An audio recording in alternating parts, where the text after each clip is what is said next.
How to fix error 0x on your Windows.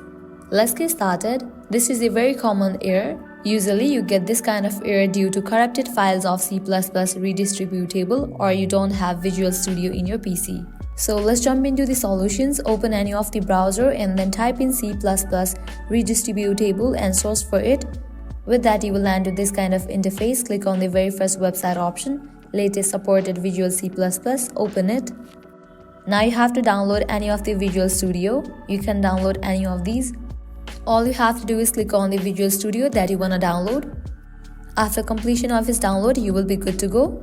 Now click on the search box and then type in CMD and search for it. You'll get different options. Click on the option Run as Administrator. Now over here type in the prompt sfc/scan now and click on enter. With that, scan process will begin. It's gonna take 5 to 7 minutes for the completion, and once it is done, your problem will be fixed. So this is how you can fix error 0x on your Windows. If this video was helpful, don't forget to like, share and subscribe. Thank you.